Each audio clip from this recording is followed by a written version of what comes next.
Hi friends, welcome to my channel. അപ്പോൾ നമ്മുടെ channel subscribe ചെയ്യാത്തവരൊക്കെ subscribe ചെയ്യാം കേട്ടോ. അപ്പോൾ ഇന്ന് ഞാൻ ബിഗ് ബോസ് സീസൺ 7 മലയാളത്തിൻ്റെ ഡേ 15 ഡേ റിവ്യൂ ആണ് കേട്ടോ വരുന്നത്. അപ്പോൾ നമ്മൾ ഇന്നലെയും കുറച്ച് എന്താ പറയുക ഫൈറ്റ്സ് കണ്ടു, ഇഷ്യൂസ് കണ്ടു, അധികം കിച്ചൺ റിലേറ്റഡ് ആയിരുന്നു. അപ്പോൾ ഫസ്റ്റ് വീക്കിൽ എല്ലാവരും പറഞ്ഞിരുന്നു കിച്ചണിലാണ് കുറേ നേരം, അത് കാരണം സ്ക്രീൻ സ്പേസ് ഒന്നും കിട്ടുന്നില്ല എന്നുള്ളത്. പക്ഷേ ലാസ്റ്റ് വീക്ക് മുതൽ ഓൾമോസ്റ്റ് എല്ലാ ഇഷ്യൂസും കിച്ചണിലാണ് നടക്കുന്നത് എന്നാണ് എനിക്ക് തോന്നിയത്. ഇന്നലെ ഇതേപോലെ നമ്മൾ കണ്ടു, രണ്ട് ഇഷ്യൂസും കിച്ചണിൽ വെച്ചായിരുന്നു. അതിനകത്ത് മേജറായിട്ടുണ്ടായിരുന്ന ഒരു ഇഷ്യൂ എന്ന് വെച്ച് കഴിഞ്ഞാൽ റന ഫാത്തിമ ഇന്നലെ വന്നിട്ട് അനുമോൾ അവിടെ കുക്കിംഗ് ചെയ്തുകൊണ്ടിരിക്കുമ്പോൾ ഇറിറ്റേറ്റ് ചെയ്യാൻ നോക്കുന്നതും അതേപോലെ പ്രൊവോക്ക് ചെയ്യാൻ നോക്കുന്നതെല്ലാം നമ്മൾ കണ്ടു. അപ്പോൾ എനിക്കൊരു ഫസ്റ്റ് വീക്കിൽ റന ഫാത്തിമ ഇതുപോലെ കിച്ചണിൽ വന്നിട്ട് ഒനിയിൽ കുക്ക് ചെയ്തുകൊണ്ടിരിക്കുമ്പോൾ ഒനിലിനെ പോയി ഇതേപോലെ പ്രൊവോക്ക് ചെയ്യാൻ നോക്കുന്നതെല്ലാം നമ്മൾ കണ്ടിരുന്നതാണ്.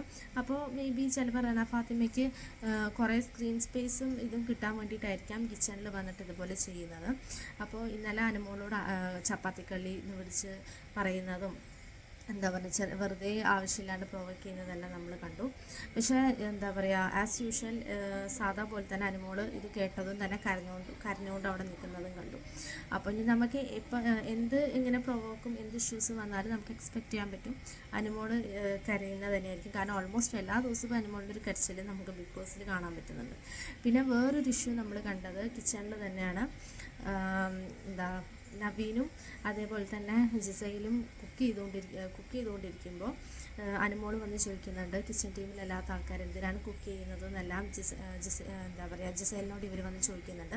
അപ്പോൾ ഇവർ പറയുന്നുണ്ട് എന്താ ബിഗ് ബോസ് ഇവരുടെ ക്യാപ്റ്റനും അതുപോലെ കിച്ചൺ ടീമിലെ ക്യാപ്റ്റനും ഇവർക്ക് പെർമിഷൻ കൊടുത്തിട്ടുണ്ട്, അതുകൊണ്ടാണ് ഇവർ കുക്ക് ചെയ്യുന്നതെന്നും പറയുന്നുണ്ട്. അപ്പോൾ അനുമോൾ പറയുന്നത് ഇപ്പം ഞങ്ങളാണ് കുക്ക് ചെയ്യുന്നത്, ഇപ്പോൾ കിച്ചൺ ടീമിലല്ലാത്ത സമയത്ത് ആണെങ്കിൽ മറ്റുള്ള ആൾക്കാർ ഇതുപോലെ സമ്മതിക്കുകയോ, പക്ഷേ ഇതിപ്പോൾ ഇവരുടെ ഇപ്പോൾ അപ്പാൻ്റെ ശരത്തിൻ്റെയും ആര്യൻ്റെയും ഫ്രണ്ട്സ് അല്ലേ നവീനും അതേപോലെ തന്നെ ജിസയിലും, അത് കാരണമാണ് അവർ സമ്മതിച്ചത് എന്നാണ് അനുമോൾ പറയുന്നത്. എന്നിട്ട് ചെറിയ ആ കാര്യത്തിൽ ഫൈറ്റൊക്കെ കണ്ടു. അതിൻ്റെ ഇടയ്ക്ക് അനുമോളും അപ്പാനശരത്തും തമ്മിലൊരു ഫൈറ്റ് കണ്ടു. അതിൻ്റെ അകത്ത് അക്ബർ വന്നിട്ട് ഇടപെടുന്നത് കണ്ടു. അങ്ങനെ ഒരു ആവശ്യമില്ലാത്ത കുറേ ഫൈറ്റ്സൊക്കെ നമ്മൾ അതിനകത്ത് കണ്ടു. ശരിക്കും പറയുകയാണെങ്കിൽ ഇപ്പോൾ അനുമോൾ പറയുന്നതിൽ കാര്യമുണ്ട്, കറക്റ്റാണ്. കിച്ചൺ ടീമിലല്ലാത്ത ഒരാൾ അവിടെ വന്ന് എന്താ പറയുക കുക്ക് ചെയ്യേണ്ട ആവശ്യമില്ല. പക്ഷേ നമ്മൾ പല എപ്പിസോഡ്സിലും കണ്ടിട്ടുണ്ട് എല്ലാവരും കഴിയുന്ന സമയത്ത് രാത്രി കിച്ചൺ ടീമിലല്ലാത്ത ആൾക്കാർ വന്നിട്ട് കുക്ക് ചെയ്യുന്നത് നമ്മൾ പല ഇത് കാണുന്നുണ്ട്. അവർ വന്നിട്ട് പൊട്ടറ്റോ ചിപ്സ് ഉണ്ടാക്കുന്നതും ടീ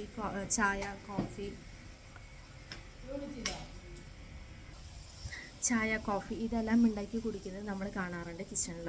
അപ്പോൾ ആ സമയത്ത് ആരും കിച്ചൺ ടീമിലുള്ള ആൾക്കാർ ആരും വന്നിട്ട് അവരോടൊന്നും പോയി ചോദിക്കാറോ പറയുന്നതൊന്നും നമ്മൾ കണ്ടിട്ടില്ല. അപ്പോൾ രണ്ട് ഭാഗത്തുനിന്ന് നോക്കുമ്പോഴും അത് അത്ര വലിയ കാര്യമായിട്ടുള്ള കാര്യമല്ല.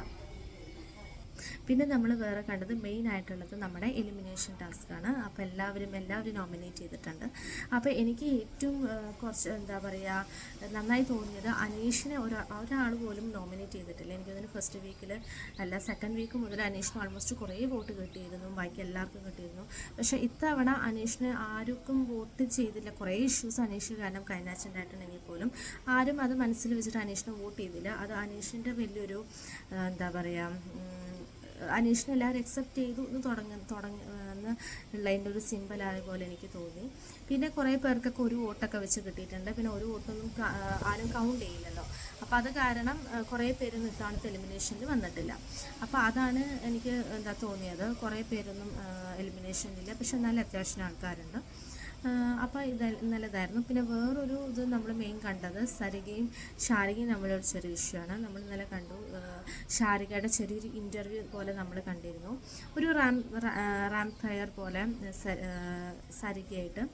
അപ്പോൾ അതിനകത്ത് സ്റ്റാർട്ടിങ്ങിൽ എല്ലാം ആദ്യത്തെ ആ ഒരു ടൈമിൽ മൊത്തം ആ ഒരു ഇൻ്റർവ്യൂ സ്റ്റാർട്ടിങ് മുതൽ എൻഡിങ് വരെ അവർ ഭയങ്കര എൻജോയ്മെൻ്റ് ആയിട്ടാണ് ഇത് കേട്ടതുപോലെ എനിക്ക് തോന്നി. ബാക്കി എല്ലാവരും ഇപ്പം അക്ബറും അതേപോലെ അപ്പൻഷ അങ്ങനെ അവിടെ കേട്ട ആൾക്കാരും അവർക്കൊരു കുഴപ്പം ഒരു ഇഷ്യൂസും ഒന്നും ഉണ്ടായിരുന്നില്ല. ഈവൻ അത് എന്താ പറയുക സരികയ്ക്കാണെങ്കിലും പ്രത്യേകിച്ച് പേഴ്സണലി ഫീലിംഗ് ഒന്നും ഉണ്ടായില്ല. പക്ഷേ അത് കഴിഞ്ഞിട്ടൊരു 2-3 മണിക്കൂറിന് ശേഷം തോന്നുന്നു പിന്നെ അതൊരു ഇഷ്യൂ ആക്കി. എന്താ പറയുക ആ ഇൻ്റർവ്യൂ അതുപോലെ അങ്ങനെ നടന്നത് പോലും അറിയാത്ത എല്ലാ ആൾക്കാരെ അറിയിച്ച് ആവശ്യമില്ലാത്ത ഓരോ ഇഷ്യൂസൊക്കെ ഉണ്ടാക്കി. അപ്പോൾ അതിൻ്റെ ഒന്നും ഒരു ആവശ്യമുണ്ടായിരുന്നു എനിക്ക് തോന്നുന്നില്ല. അത് ഇൻ കേസ് സരികയ്ക്ക് ആ ഇൻ്റർവ്യൂവിൽ ജസ്റ്റ് ഇങ്ങനെ ഒരു ഇൻ്റർവ്യൂവിൽ എന്തെങ്കിലും പ്രശ്നം അപ്പോൾ ഫീൽ ചെയ്തിട്ടുണ്ടെങ്കിൽ അപ്പം തന്നെ പറഞ്ഞ് സോർട്ട് ചെയ്യേണ്ടതായിരുന്നു, പരിഹരിക്കണമായിരുന്നു. പക്ഷെ അത് ഡ്രാഗ് ചെയ്ത് ആവശ്യമില്ല, അത് 2 മണിക്കൂർ കഴിഞ്ഞ് അറിയാത്ത ആൾക്കാരെയും കൂടെ അറിയിച്ച് അതൊരു ഇഷ്യൂ ആക്കി പിന്നെ സോൾവ് ചെയ്യുക. അപ്പോൾ അതിൻ്റെ ഒരു ആവശ്യം ഉണ്ടായിരുന്നു എന്ന് എനിക്ക് തോന്നിയില്ല. അപ്പോൾ ഇതൊക്കെയാണ് ഇന്നത്തെ ഇതിൽ നമ്മൾ മെയിനായിട്ട് കണ്ടിരുന്നത്. അപ്പോൾ പറയുന്ന പോലെ ഏറ്റവും നന്നായി ഗെയിം കളിക്കുന്ന ആൾക്കാർക്ക് നമ്മൾ വോട്ട് ചെയ്യുക, അല്ലാണ്ട് ഫാൻസിൻ്റെ ഇതുപോലെ അത് അങ്ങനെ നോക്കുന്നവരുണ്ടാവാം. പക്ഷേ ഗെയിം സ്ട്രാറ്റജി നന്നായി ഗെയിമറും ഉള്ള ആൾക്കാർ നിന്നിട്ടാണ് കാര്യം. അപ്പോൾ അത് വെച്ചിട്ട് നിങ്ങൾ വോട്ട് ചെയ്യാം. അപ്പോൾ ഇന്നത്തെ എൻ്റെ റിവ്യൂ ഇത്രയേ ഉള്ളൂ. അപ്പോൾ നാളത്തെ റിവ്യൂ നാളെ കാണാം. ഇത്രയേ ഉള്ളൂ. ബൈ.